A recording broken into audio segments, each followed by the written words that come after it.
beloved Boss Mike Cervera.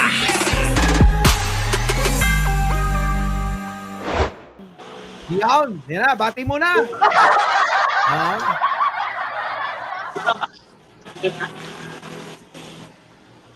Game na.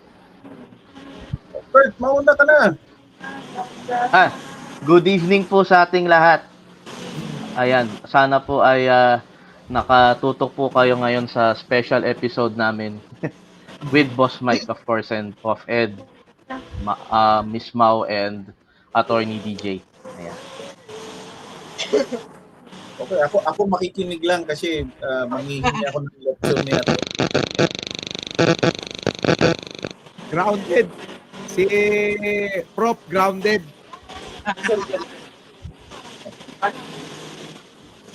Prof. Grounded yung ano mo, linya mo. Bakit ba? Hello? So malabo ang dating, ano? Malabo din kasi yung nangyayari. Ito pa. Medyo nandito shocking si- yung nangyari. nandito si paring Boss Tony. Nandito na. Yan. Ayan na ho ang grupo ng The Levelers, mga kababayan. Meron pa ho kaming isang channel na ngayon kasalukuyan naka-live din. Pwede kayong manood doon. Opo, kung pag nanood kayo doon, huwag niyo kalimutan na mag-like, mag-share, at mag-subscribe. Oo, Boss Tony. Oo, wala kang litrato, wala kang camera. Okay. Ano natin yan? Director natin yan. Kaya nandyan nga. lang. Oo. PPL, kamusta? Ano masasabi mo? Hindi ba pinakuli dyan? Shock pa ako, nasa-shock. Parang mahina yung mga ano nyo. Parang mahina yung mga signal ninyo. Hello? Mahina yung yung mic, copy, ganon. Alam mo, palagay ko talagang hinihinaan na nila yung connection natin. Bakit? Pag-uusapan natin itong Sinagot nangyayari tayo na. ngayon. Nawala pa si yun. Atty. DJ. Tatanungin ko nga si Atty. DJ sa mga legal issues dito. Babalik naman yan, Prof. Yun, so, Okay. So, siguro, ano muna ang reaction ninyo? DJ, paano yung ano mo, yung audio mo? Yan, magandang Yan. gabi. Yan. Naririnig O, ba sige. ako? Ay, ikaw na. Oh. go. Ako ba? Ikaw. Oo. Actually, nung naglabas ng order yung Korte Suprema, nung bago itong desisyon, yung unang order na pinapasagot ang House of Representatives, medyo nakita ko na mukhang ang direksyon ng Korte Suprema ay i-consider talaga na hindi political question itong mga issue sa impeachment. Kundi ginawa nitong justiciable, meaning pwede nilang busisiin dahil ang issue ay yung application ng saligang batas. So ganun yung nabasa ko noon. At tama nga ang aking hinala nung inilabas ang desisyon ngayong araw na ito, ay tila nag-concentrate ang Korte Suprema doon sa procedural requirements ng impeachment ayon sa saligang batas. So kaya ang magandang katanungan dito, itong desisyon na to, may mga nag-a-agree, may nagdi-disagree. Ito ba ay isang pagtapak ng Korte Suprema sa karapatan ng House of Representatives na mag-prosecute? O tinatawag nating ito ba ay parang constitutional crisis, so to speak, no? Sakaling hindi susundin ito ng House of Representatives o ng Senate Impeachment Court. O ito ba ay simpleng constitutional compliance? Yan. So, para sagutin to, tingin ko both political at saka legal considerations yung maaaring sumagot dito. And tingnan natin ang masasabi ni Prof. Ed. Yan. Mm. Actually, ang tanong ko dyan, boss, no? Nung tinanong ng Korte Suprema ang House of Representatives, bago siya nag-issue ng desisyon, hindi ba dapat tinanong na ang House of Representatives tungkol dito? Kasi supposedly merong merong pagsagot sa mga issues eh. Kasi yung una namang pagtanong ng Supreme Court essentially tungkol na doon sa mga ni-raise na mga katanungan nung kabilang grupo. So, hindi ba dapat lang sa proseso na tatanungin ulit ng Korte Suprema ang House of Representatives kung anong sagot nila doon sa argumento ng kabilang grupo?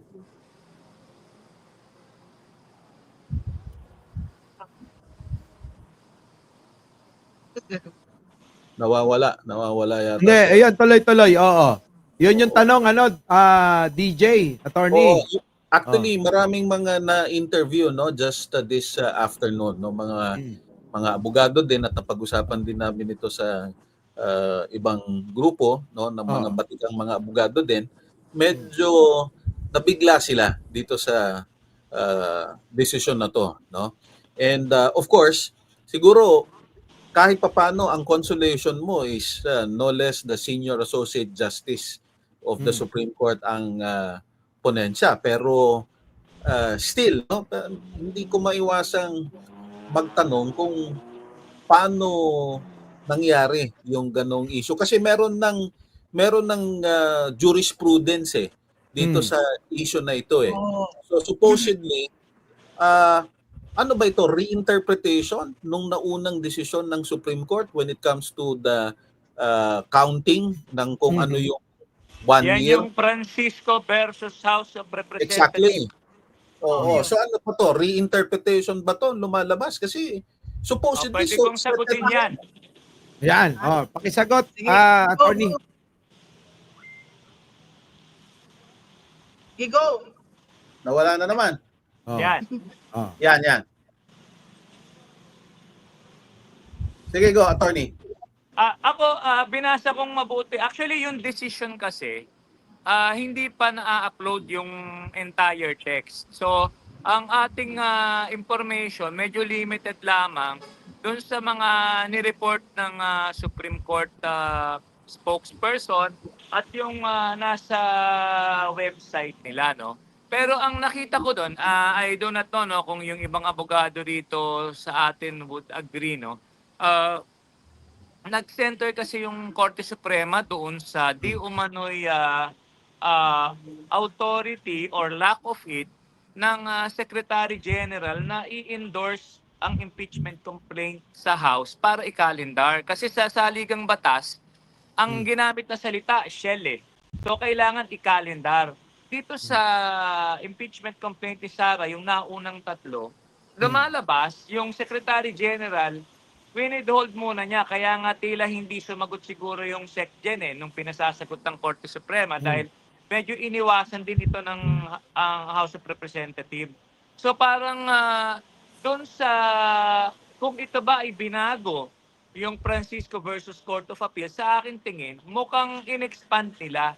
Kasi doon sa Francisco versus CA, simple lang pag mayroong complaint at yung complaint ay na-endorse na sa House Committee at sinabi ng House Committee in accordance with form and substance, deemed initiated na. Ganon kasimple yung Francisco versus CA. Dito sa Sara Zimmerman Duterte na kaso, tila may nadagdag. No? At tila dito, sinasabi, walang discretion. Administrative lang yung function ng SecGen. Kinakailangan upon complaint, ibigay sa speaker at i-calendar.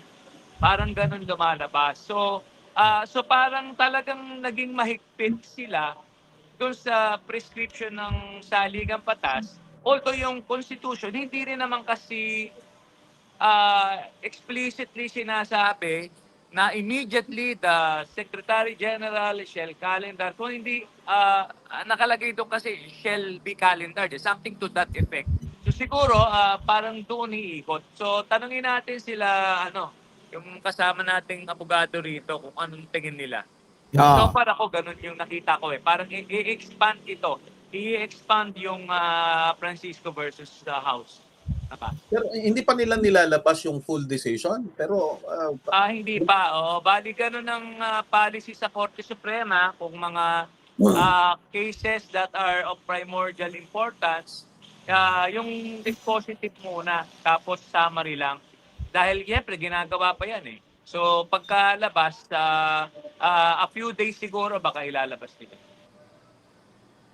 anyway, dun muna tayo sa mga reaction. PPL, Kurt. Bali, ang tingin ko kasi, bali, yung sa house na, diba internal yon sa kanila, yung pagpasa ng, sino yung yung, sa kanilang yung SecGen, pag binigay na sa SecGen, yung ano man yung decision ng SecGen or whatever, di ba sa internal na yon sa house? It's their internal process.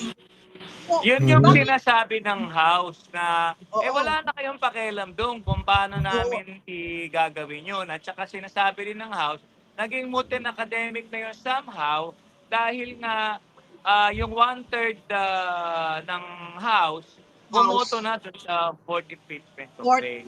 Kaya lang, dito sa kaso na to, tila nga nag-center ang Korte Suprema sa constitutional process.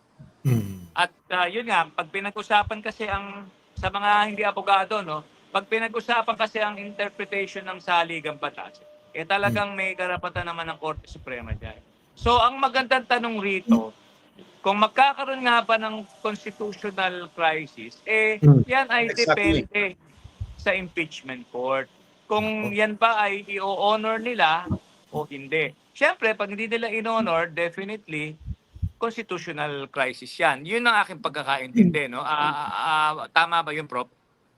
Tama, ganun nga yung mangyayari niyan. Actually, kahit pa sabihin natin na ang mayorya ay in favor kay VP Inday, no? Yung papasok na bagong Senado, kung akong tatanungin ninyo, malayo namang mas may gravitas ang isang Senator Panfilo Lacson, ang isang Senator Soto, ano? So, ang tanong dito, ano ang magiging linyahan nila, no? Siyempre dadagdag din diyan yung ibang mga miyembro ng Senado katulad ng Senator Risa, si Senator Bam Aquino at ni Kiko Pangilinan, no? So, yan lang yung kumbaga inaasahan natin na kahit papaano magbibigay ng ibang perspective kasi nakita na natin yung desisyon ng mga miyembro nung 19th Congress at hindi na natin maikakaila na klarong-klaro na katulad ni Senator Amy Marcos, katulad ni nung dalawang Villar, by the way, umaapaw na yung dam, wala pa ding tubig ang prime water, no? Pero okay yan, iboto nyo pa din, no? So alam na natin yung linyahan nila, no? So siguro ang titingnan na lang natin dito kung paano magdedesisyon yung dalawang Tulfo, no? Pero mukhang ang pinalalabas nila hindi naman magiging palagi na ang boto ng mas nakatatandang Tulfo pareho nung magiging boto ng mas batang Tulfo. So, yun yung tinitingnan natin. Sabihin man natin na ang Senado ay susunod sa Korte Suprema, hindi maiiwasang may mga tanong dito at merong mga ingay. At ngayon ang kailangan nating pag-isipan, paano magiging reaksyon ng publiko, no?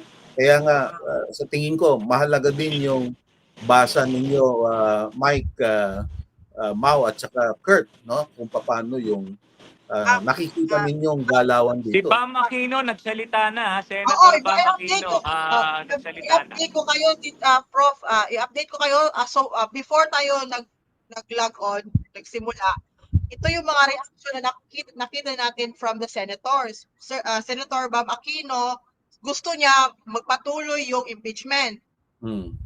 Kay Senator Tito Soto, gusto niya marinig kung ano yung reaction ng House of Representatives. Titingnan niya titingnan muna daw ni Tito Sen yung papel or kung ano yung anong reaction ng House sa desisyon ng Supreme Court. Si Senator Bato de la Rosa, nagsabi siya na thank God kasi nag-guided daw yung Supreme Court ng Holy Spirit. Tapos si Senator Amy Marcos, ang kanyang reaction tuwang-tuwa siya para sa kanyang best friend na si President Sara Duterte. Tapos ang reaction naman ni Robin Padilla nagpapasalamat siya at sumusuporta siya kay VP Sara at sana daw wala na daw gulo or tumigil na daw yung gulo sa bansa natin. Maraming alam si Senator Robin diyan, wag mo lang tatanungin sa West Philippine Sea kasi sasabihin niya malabo. Yun pa yun. So far, yun pala yung nakita natin na reaction. So far, ang talagang gustong si Senator Bob Aquino na dapat ipatuloy. So, paano yan? Tanungin ko lang anong intindi mo dun sa Holy Spirit ni Senator Bato? Mukhang mahalaga yan. Oo, yung sinabi political statement lang yun. Pero guided by the Holy Spirit, yung Supreme Court, kagaya nung ginaguide siya ng Holy Spirit nung impeachment na nagpasa siya ng dismissal, yung resolution for dismissal niya ng impeachment trial na Holy Spirit din daw yung sa kanya, nag-udyok sa kanya na gawin yun. Kaya ginawa, tinatawag siya ni Senator Alan Peter Cayetano na attorney. Yun. Meron akong gustong itanong kay Prof. Prof. Ang Korte Suprema, syempre, we know it as the judicial branch of government. In general, always legal ang kanyang mga considerations and all eh. Pero tama bang sabihin na in a government in general, kahit ang judiciary kumukonsider pa ng mga political mga political aspects or political considerations in deciding cases aside from legal Alam mo idol, wala namang yatang opisina o organisasyon na kumbaga libre sa political dynamics. Meron at merong political dynamics 'yan, no? At nakita na rin natin sa mga naging iba pang mga sabihin na nating medyo controversial na naging desisyon ng Supreme Court. Halimbawa, yung desisyon ng Supreme Court sa 16 cities, sabi nila nag-flip-flop, no? So, ikaw bilang abogado, alam mo naman na may mga issue na hindi mo pwedeng ilimita lang sa batas. Ang question na lang ngayon, paano magdidesisyon ang Supreme Court na lilimitahan niya yung sarili niya doon sa issue ng batas na hindi lalampas doon sa pag-interpret ng batas. So, sa madalit sabi, doon tayo ngayon nagkaka-problema, kaya iba-iba ang reaksyon ng publiko, no? Lalong-lalo na dito sa desisyon na to kasi sa akin however which way you see it, klaro yung distinction ng poder ng lehislatura, ng hudikatura at ng ehekutibo, So, kaya nga yung sinasabi ni TPL kanina supposedly merong poder din ang House of Representatives na magsulat ng sarili niyang proseso, no? Yung kanyang kumbaga parang walang pinag-ibayan sa mga abogado, walang pinag-ibayan sa Supreme Court na meron tinatawag na rules of court, no? So, yun ang tanong ngayon. Pwede bang sabihin ng mataas na hukuman na itong prosesong to ang dapat nating sundin? So, yun yung interpretasyon na yun ang kailangan nating maintindihan. No? May nagtanong, hindi ba natin pwedeng sabihin na nagkaroon ng judicial overreach ang ginawa ng Supreme Court dahil ang may sole authority sa impeachment proceedings ay, of course, ang legislative, di ba? So, Yun na nga, yun ang nagiging interpretation ng iba, pero kaya nga tinatanong ko kung lumabas na yung full decision ng Supreme Court, because that's the only time that we will be able to make sense exactly the basis of the Supreme Court for deciding such, no. Pero yun, gusto ko munang madinig, no, Boss Mike, Kurt, ano yung tingin ninyo, anong reaksyon ng tao dito sa decision? Prof, bago sagutin ni Mike, no? Kaya gusto ko lang kaya ko lang natanong 'yan kasi noticeably nung issue nung supposed arrest, no? O surrender ng dating Pangulong Duterte, ang Korte Suprema kasi hindi kumilos eh. And ngayon tila iba yung tono. So kaya without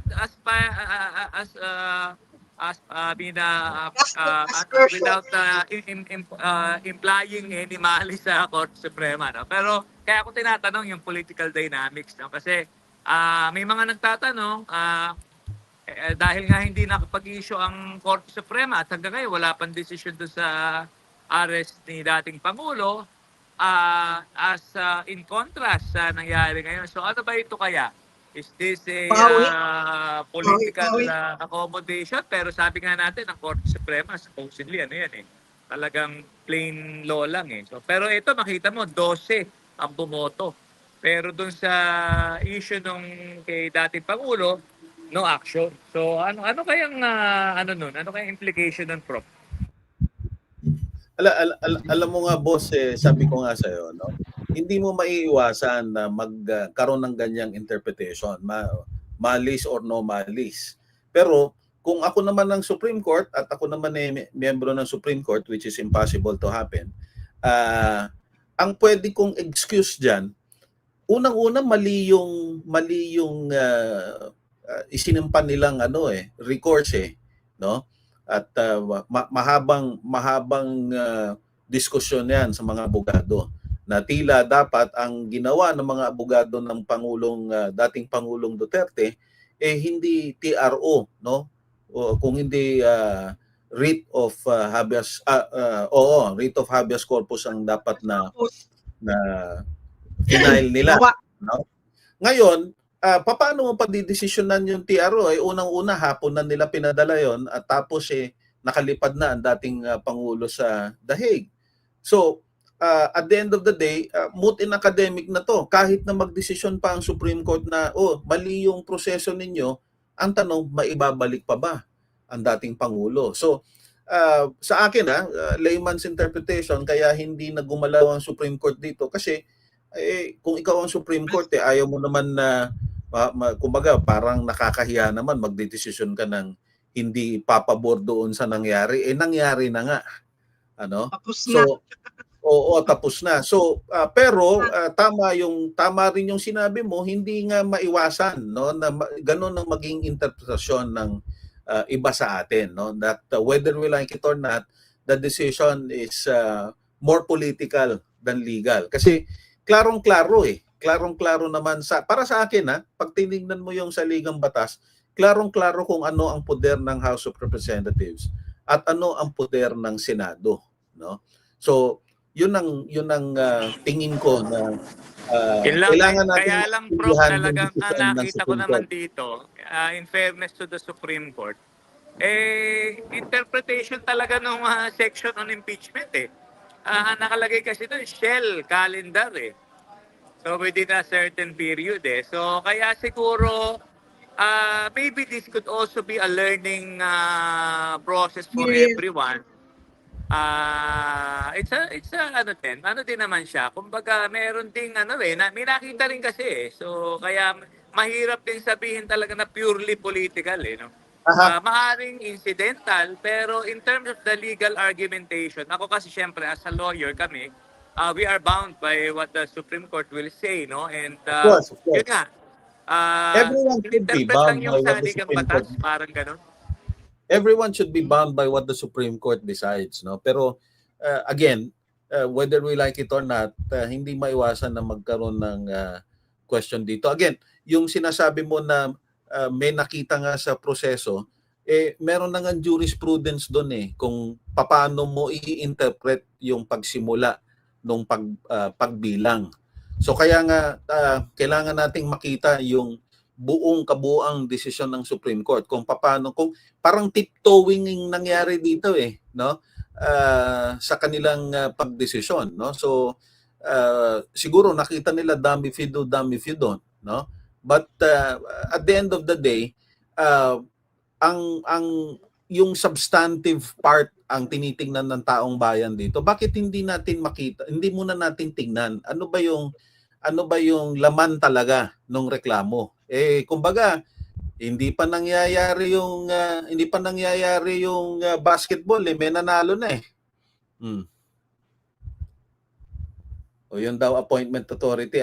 Appointing authority. Ayoko nang puntahan yung appointing authority na yan because I've seen the Supreme Court decide for and against political heavyweights, no? Regardless of their appointments. Kaya nga I've always looked at the Supreme Court as the most independent and the most should we say respectable institution, no? Pero ito nga particular na decision na to na dapat tiningnan din nila yung political implication nung decision nila, no? Kasi political issue na nga, political na nga yung decision, so might as well consider also the political implication. And the political implication, kaya nga binabato ko kanina pa kila Kurt, kila Boss Mike, kila TPL, kasi kayo yung nakakakita doon sa social media no? Ano bang immediate reaction ng mga tao? Ano ba yung komento nila? Kasi at the end of the day, yung reaction ng tao dito sa decision na to, yung pinaka-critical Baka mamaya hindi lang constitutional crisis yung mangyari sa atin talagang crisis na. Ito i-share ko sa inyo ang isa sa mga initial reaction sa post ko about sa issue nito doon sa page ko. Ang sabi nung commenter is, kaya pala, buti na lang daw, dinala yung kaso ni former President Duterte sa Dahig. Kasi, hindi talaga daw pala makikita yung hustisya dito sa atin. Buti na lang daw, dinala doon sa Hague yung kaso. Kasi kung dito daw siya nililitisin sa ating bansa with the Supreme Court, yung composition ng Supreme Court na yon, siguradong baka yung nga hindi papabot sa hustisya yung magiging desisyon. So yung initial reaction nga is parang na yung impression it created, yung decision kanina, it created parang notion sa mga people na wala tayong wala hustisya sa Pilipinas. Parang ganun na yung bumubuo na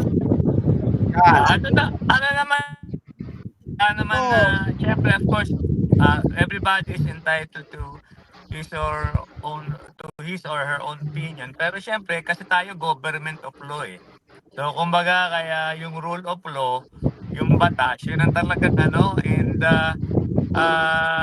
ako, I mean, I have to really say na kung anong sabihin talaga usually ng Korte Suprema, talagang parang hindi naman din siguro tama to conclude agad-agad na because that we will be speculating. Pero yun nga, I think ang malinaw dito, hindi ang desisyon ng Korte Suprema ay hindi naman desisyon doon sa merito ng kaso o doon sa lack of substance o presence ng substance ng impeachment complaint, kundi ito'y procedural issue.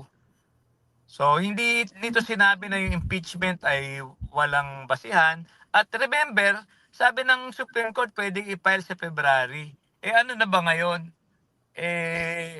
Ilang buwan lang naman yan. So, kung talagang gusto nila ituloy, pwede pa rin naman. So, yun sa mga pro-impeachment, nothing is lost yet. No? Kasi pwede pa rin yan ituloy. Yun na nga. Yeah. TPL. Oo. Yes, Boss Mike. Yan, ikaw na. Tapos sunod si Kurt.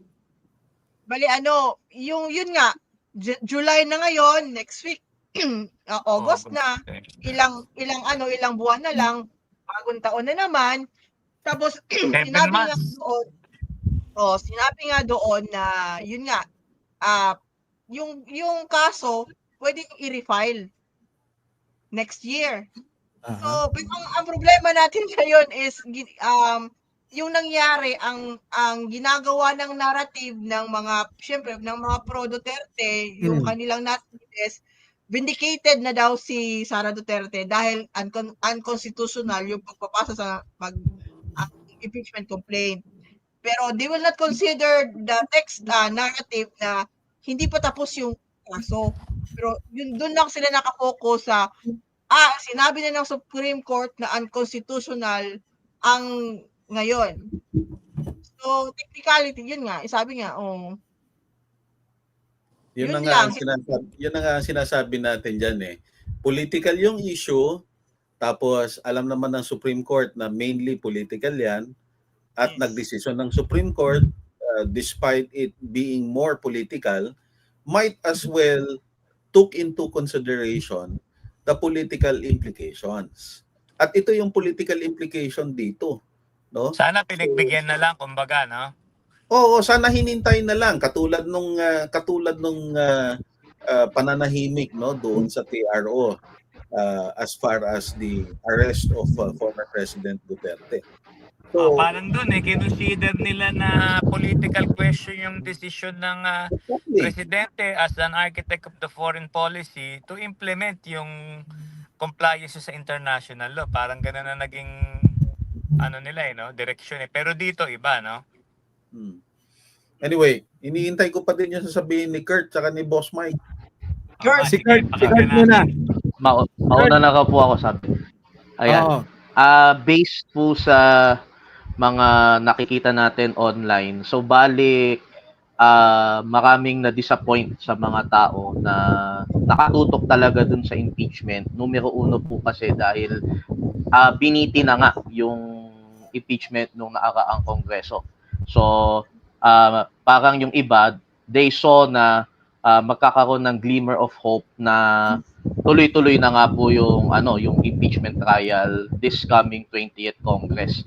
So ang alinlangan ng iba is that yung momentum ay may spoil because syempre marami pong issue yung dadagdag in the coming months. So in a way, mas parang magmumukhang politicized yung pag-refile. Ito po ay political optics lang po yung nakita ko. So yun yung sinasabi ng iba na parang mawawala na sa radar yung pinaka-impeachment kasi inano na agad kumbaga sinelyuhan na ng highest court natin yung pinaka-merits nung tatakbo na impeachment trial po, no? So yun yung isang fear ng iba. And then when it comes to the quasi-legal, quasi-political aspect naman ng impeachment, so mas naging ironic na mas legal yung naging take dito ng Supreme Court natin kasi in the prior impeachment trials po na nangyari sa history natin, medyo more or less political talaga yung sinandigan na magiging flow ng impeachment trial. So ang dapat nating tutukan is that if magre-refile po yung lower house, dapat po medyo maging mas maayos and within the bounds po ng legal interpretation ng Supreme Court. Kasi more or less yung nangyari po kasi nagkaroon ng press con and mismong yung Supreme Court po spokesperson po yung nagsabi na nga daw po within 1 year na bawal daw po yun na may 1 year ban, so kailangan manaig daw po yun. So more or less yun yung parang ironic lang para sa maraming tao dahil nga yung pag-file nga ng impeachment in the first place ay political. So ngayon na nagkaroon na ng finalization or decision ito. So basically, if you refile it on February, syempre ang naratibo matatabunan na ng iba. So basically, yun yung probably na dahilan bakit nagse-celebrate yung mga pro-Duterte senators. Kasi matatabunan na yan ng ibang issue na mas meron silang drive to present their case for, of course, electoral purposes. So, yun yung nakikita ko po dyan. Kasi, more or less, kasi kung tinuloy yung impeachment, syempre, ang magiging focus at narrative tungkol sa impeachment, we would all be talking about the impeachment na, di ba po? So, yun yung nakikita ko po doon. Yun po. Hindi, pag-usapan na lang natin yung boxing ni Torre. Hindi. Prof, Tumakas na sa Singapore yung kalaban. Nagpunta na siya, Singapore. bilang ano naman, bilang Idagdag ko lang, boss, idagdag ko lang yung sinabi ni Kurt, ano. Binasa ko yung decision yung mga excerpts do sa decision. Interestingly, actually, binanggit ng Korte Suprema yung past impeachment proceedings eh. So para bang sinasabi na ata ng Korte Suprema na yun nga, in-acknowledge nila na in the past na weaponize eh. Kaya parang sabi niya tama na yung ganon, kailangan gawin na, parang in-uphold niya yung right to due process nga in all stages.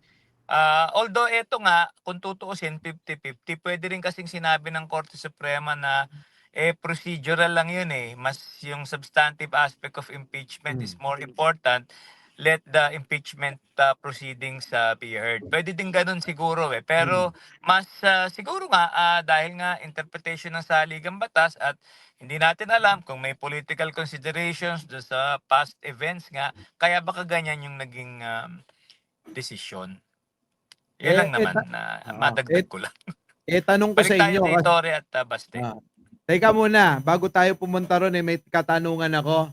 Oo. Habang nakikinig ako sa mga paliwanag nyo, at habang nagbabasa ako sa komento, meron ako napapansin, ang tao galit. Ito ba, katanungan ko sa maaalam sa batas, nandito naman si Prof, nandito si Kurt, nandito si Mau, at saka si Attorney DJ. Kung sakali ba ng taong bayan ay magalit sa ganitong resulta na desisyon ng Korte Suprema at mag-aklas. Hindi ko sinasabit, hindi ko inikayat. Paano lang, nagtatanong lang ako, kung paano sakali na mag-aklas ang taong bayan, kontrahin itong desisyon ng Korte Suprema, anong mangyayari? Sino po pwedeng sumagot dyan? Yun na nga yung kinakatakutan ko dito, Boss Mike. Kaya nga ulitin ko yung sinasabi ko kanina, this is essentially a political issue. And just the same, I'm sure the Supreme Court, being learned legal giants, alam nila na this is more political than legal. But just the same, nagdesisyon sila. O ngayon, okay naman kasi of course, talagang power nila yun They have the sole power of judicial review. Sila yung final legal arbiter kumbaga. Pero knowing na this is more political and just the same they thought it best to make a decision, sana tinignan na rin nila yung political implication. At yan na nga yung political implication niyan. So yun yung kinakatakot ko dito. Wag na yung constitutional crisis Mabuti kung yung constitutional crisis kumbaga debate lang ng interpretasyon ng batas. Paano kung magre-react ang tao dito? Kasi isipin mo, wag nang sabihin na pro Duterte o pro Marcos. Paano kung anti-government na?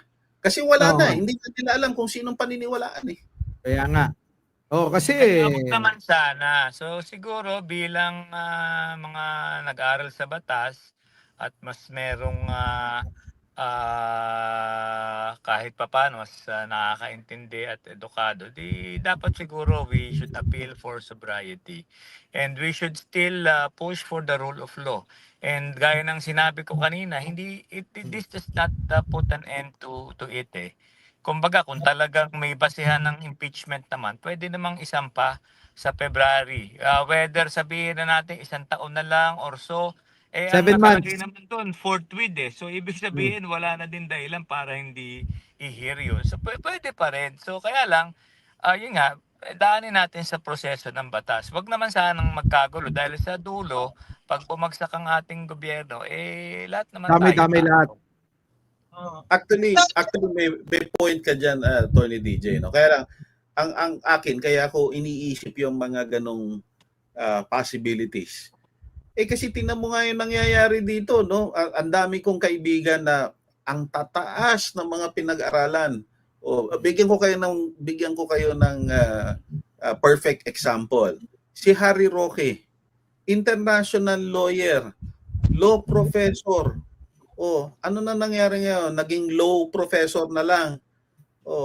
So hindi yung dumadating doon sa punto na kahit na supposedly kapitagan, mataas ang tingin mo, biglang hindi mo na no longer reliable. So tapos ganyan pa yung mangyayari sa mga public institutions. So wag nga, no, sana wag naman. And of course, we should be able to contribute to that kind of public discourse and thinking na wag dadating doon sa ganong punto, no? So we must always exert every effort to exhaust every legal means.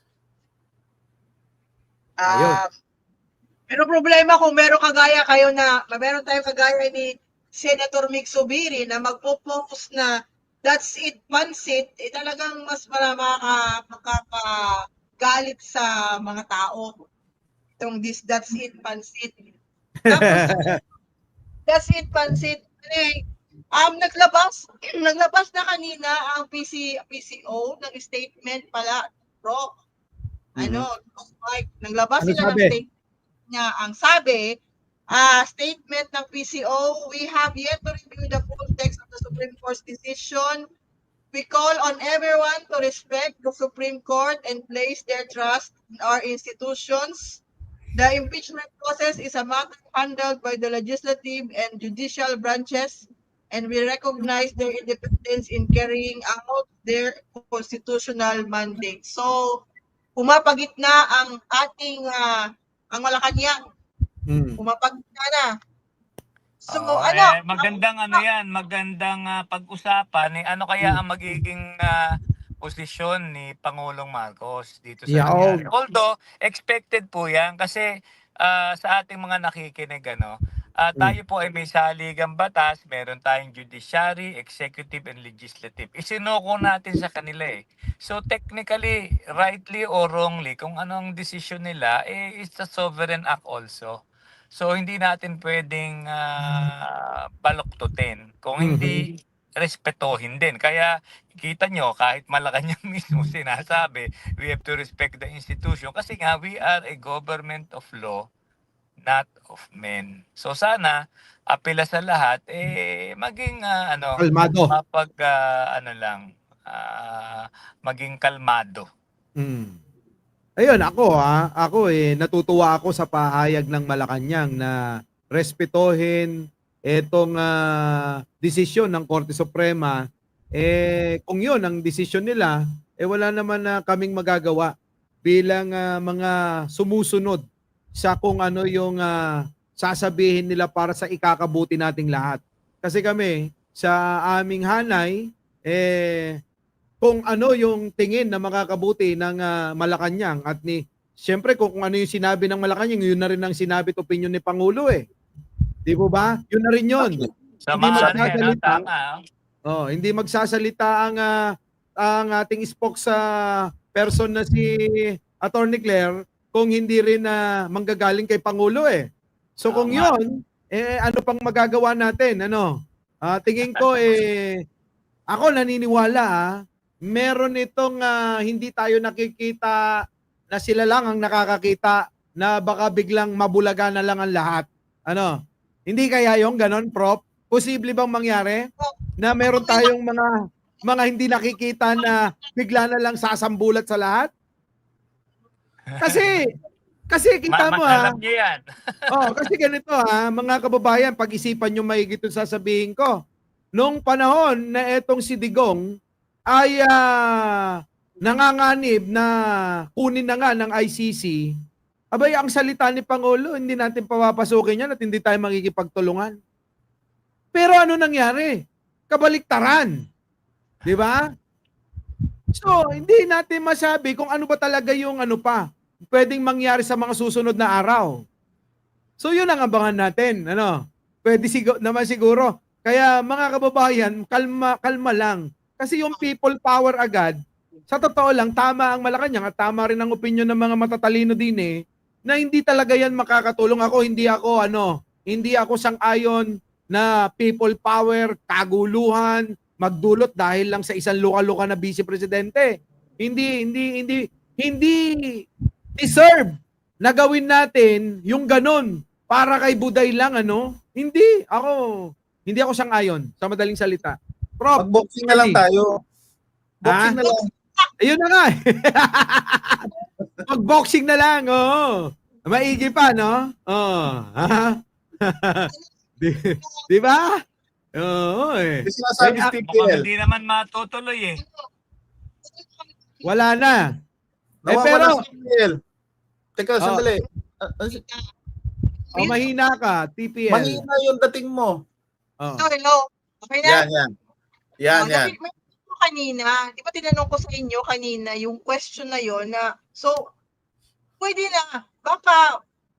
na siyang since wala na itong impeachment kasi nga sinasabi nila basically the impeachment na na-file ng 19th Congress laban kay VP Sara Duterte is dead. Patay na. Pinatay ng Supreme Court kasi sinabi na unconstitutional. Okay, kung nandun na tayo, what if pwede na ba siyang makasuhan sa korte? Pwede na ba ang vice presidente natin makasuhan sa korte? Example, plunder. Example. Impeachable officer kasi. Oh. Kumbaga, impeachable officer kasi sa tingin ko, maaring assuming ang ma-appoint na ombudsman, siya ay hahabulin sa ibang kaso, pwedeng paimbestigahan. Pero yung pag-file ng kaso, medyo it's a legal question kasi ang isang impeachable officer, directly or indirectly, hindi pwede i-remove other than impeachment. So impeachment talaga ang ang sa tingin ko ang direksyon. About sa yung kaso niya sa NBI, 'di ba meron din siyang kinakaso ang NBI sa kanya regarding yung kanyang death threats sa Pangulo, yung sedition na sinasabi. How about that? Pwede din kasing i-argue na hindi naman siya kagaya ng presidente na merong state immunity.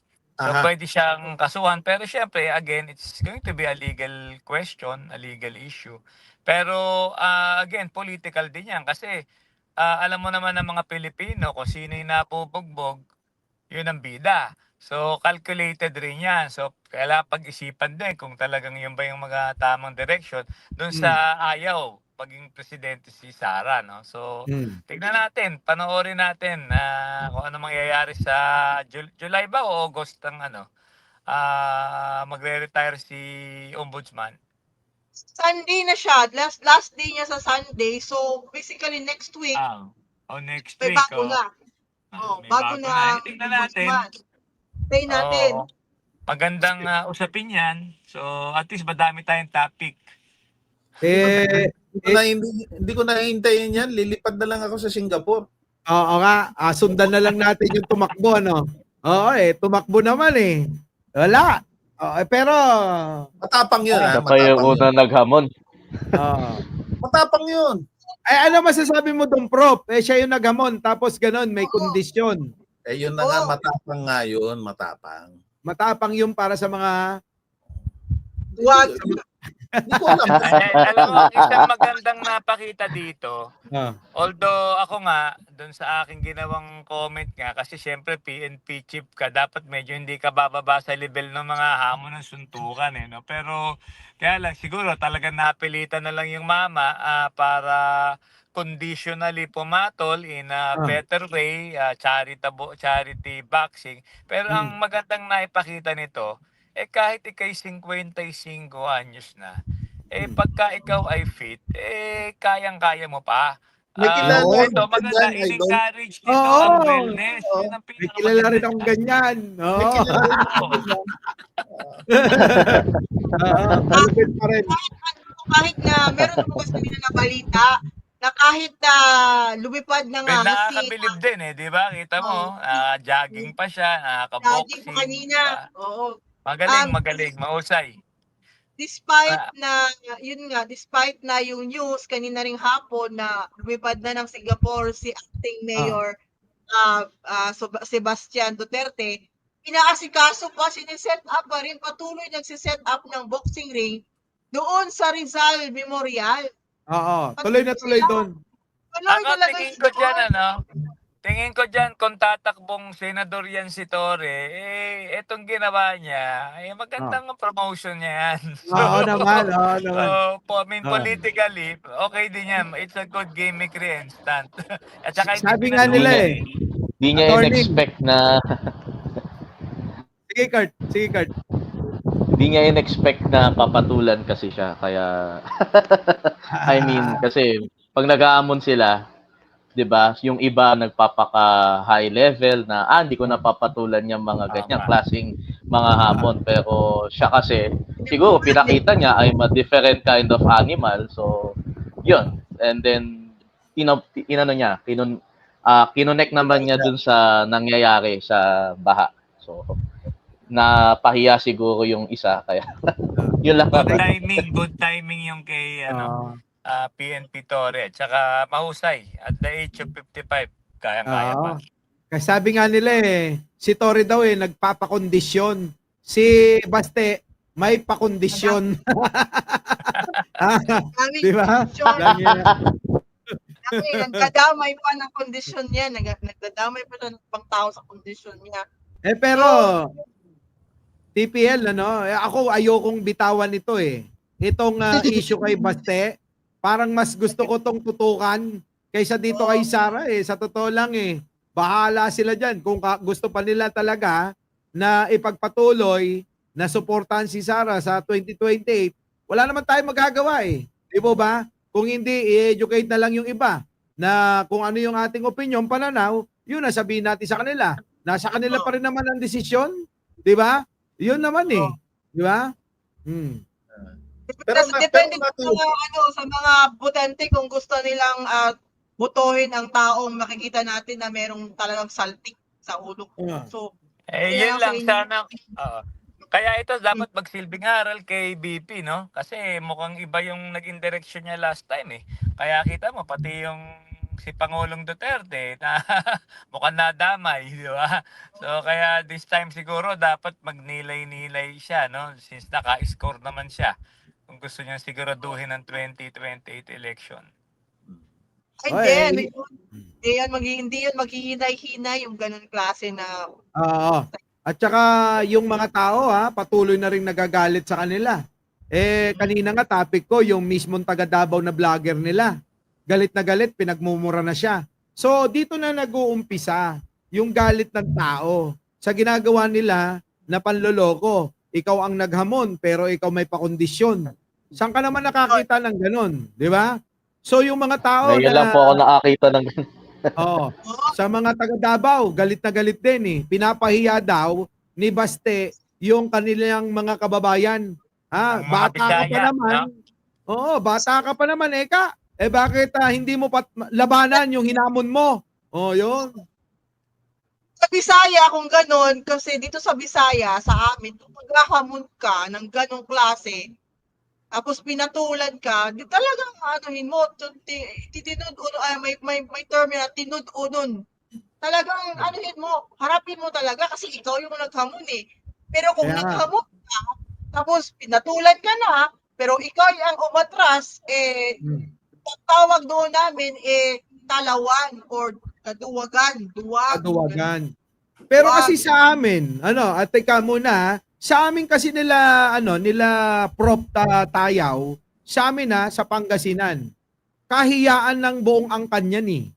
Kapag ikaw nag-umpisa ng ganyan, isa dapat sa pamilya mo ang sumagot, sumalo sa kung ano yung kaduwagan na ginawa mo para lang maisalba yung ngalan ng pamilya mo, di ba?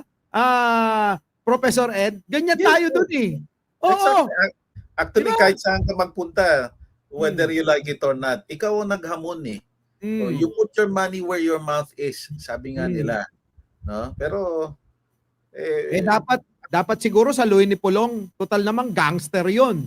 Di ba? Baka pwede Kaya si lang, Pulong na lang. Ano? pagka-boxing yun, dapat tatanggal ng t-shirt yun, di ba? Paano Ay, yun? baka hanggang bugaw lang yung mga no?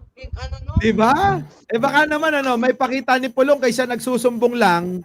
Etong si Basti kay Pulong na, kuya, inaaway ako ni Tore. Parang ganun eh. Sumaklolo si Pulong, boss. Sabi ba naman ni Pulong pipirma ba ng waiver na kapag namatay, walang sagutin, hindi makukulong si Basti. Tumakas nga eh.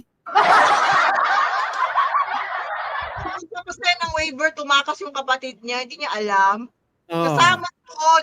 Kasama ni ang nasa report kanina, galing na din sa NBI director. NBI pa ang nag-report kanina at nilabas ng impormasyon. Ang kasama ni Acting Mayor Baste Duterte sa lumawas ay ang kanyang pamilya at kanya daw staff. Hindi natin alam kung ilan yung staff niya. So sigurado may bodyguards na siyang kasama doon at saka kanyang pamilya. Kasi pupunta sa Singapore pa lang yung kanilang Singapore pa lang yung nasa ticket na pinakita, walang return trip. From Singapore hindi natin alam, baka lumuwas na din yun sa Europa at punta doon sa kanyang ama. Tingin ko na stress. Magsusumbong kay Digong. Oo. Sumbong sa tatay, naway ako ng kamukha mo. Hindi ang pwedeng gawin siguro ni General Torre since nagsalita si Pulong. O sige, wala naman yung kapatid mo. Ito na waiver. Kung may madisgrasya, walang criminal liability. Pulong, tayo na lang. Yan! Baka pwedeng gawin ni PNP Torre yun. Pulong! Mukhang malaban-laban yung dalawa, no? Oo. Di ba? Pulong Yun versus nga lang, magtatanggal ng t-shirt si Pulong. Oo. Makikita kung may tato. Yun Ayun! Di ba? Walang usapin doon. Di ba? Ako payag ako doon kaysa yung si Pulong kinukonsinti yung kapatid. Ikaw na lang Pulong lumaban. Di ba? Pwede na. Tama. Di ba? anyway. Ikaw ang mag-survive ng pamilya nyo. Nakakahiya sa totoo lang. Di ba? Sa amin yan nakakahiya. Substitute, pwede. Substitute para lang maisalba yung pamilya. Di ba? Gawa ka na ng event, Pulong Duterte versus Nick Torre. Yan. Pwede. Gagawa na tayo ng poster, bagong poster. Panibagong poster. Wala umepal naman siya Bakit hindi na lang siya? Pero ganun dapat talaga, no? Ako, Prof, kapag kagano, limbawa yung kapatid ko naghamon, kasubuan, matalo, mabugbog man ako. At least naipakita ko lumaban ako para sa pangalan ng pamilya, di ba? Alam ni Prof yan, alam din siguro ni Kurt tsaka ni DJ Jimenez, ni attorney, na kapag kaganyan, putik lang, mga lalaki tayo, sukdulan, mga kababayan, ikagulpi mo, mabasag mukha mo, at mapangatawanan mo lang, maisurvive mo yung pangalan ng pamilya. Karangalan kasi yan. Di ba? Karangalan ng pamilya yan Ang tanong po kasi diyan, bakit niya hinamon in the first place? Ano ba meron kay General Torre na parang kinakaputok ng nila, butsin nila? Nagwa-wonder din ako Ako yung basa ko si dyan. General Torre yung nag-undergo ng surrender ni former presidente. So may halong galit na yan. Galit. Sa sobrang galit. Oo, Eh, inis lang kainis. Ito kasi ang problema sa mga Duterte. Laging nauna emosyon bago mag-isip eh. 'Di ba? Dapat kasi mag-isip ka muna bago magsalita. Hindi yung hahayaan mo na yung emosyon mo magdesisyon para sa'yo. Kaya sila nadadali eh. Hindi, tsaka tandaan Napapahamak natin, sila eh. pagkagalit tayo, wag na wag Ah. tayo magbibitaw ng salita. Yawn. Oo. Sabi Ayan. niya, Yussi Marami Claire, pang di ba? mga- Sabi ni marami Yussi pang Claire mga- na, Oh. sabi ni Yussi Claire, di ba, kalaunan, sabi ni Yussi Claire na when the emotions are high, IQ is low. Totoo Yun. yun. Totoo talaga yun.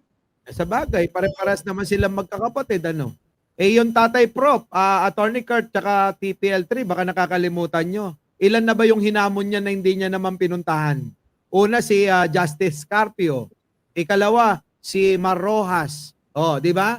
Ikatlo, si Trillanes. O yan, mga hinamon niya, pero wala naman siyang dinaluan kahit isa. Di ba? Oh, ngayon, eto namang si Sara. Naghamon ng bloodbath sa Senado.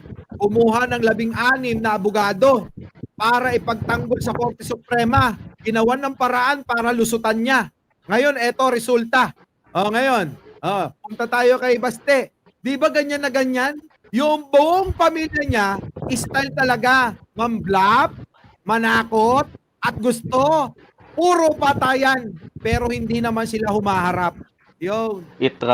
Kumbaga sa madaling salita, it runs in the family talaga. Hindi, mali naman kayo. It-runs lang. Wala nang in the family, it-runs. Oh. Chance lang, lumilipad lang. It flies too. Anyway, marami pa tayong mga issue na kailangan pag-usapan. Napagmitingan na natin minsan yung mga preparasyon para sa 2028. So, kailangan na din nating pag-usapan yung mga yan. Saan ba kumukuha ng pondo? Ano? At lalong-lalo na sa Mindanao, napakaraming mga nangyayari diyan. So, anyway, that's a subject for another discussion, no? So to speak. So, anyway, salamat kay Kurt, no? At binigay niya yung oras niya sa atin. Kaya nga. Special episode. Welcome po. Welcome. Kurt, thank you Sige po, okay lang. Magpaalaman na tayo para lang sa ganun tayo makapagpahinga at makapag-isip kung ano yung mga bagong tatalakayin at kung ano yung mga bago nating ikakatwiran sa mga ibabangga na naman. Maraming DDS. salamat. Maraming Thank you po. Thank you, Boss Mike. Bago tayo mag-off, ipopromote ko lang si Political Hugotero. Yo.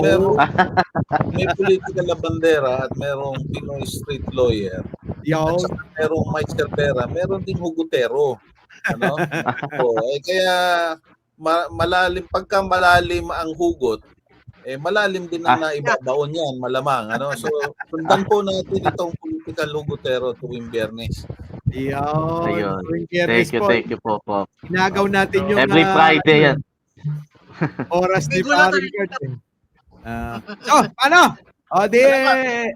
Salamat. Okay na. Maraming salamat po. Paalaman na. Huling salita, Kurt. Bye-bye. Bahala na kayo sa impeachment. Okay. Sige. Okay. Yon. Bye, Yo. thank you. Bye. Yon.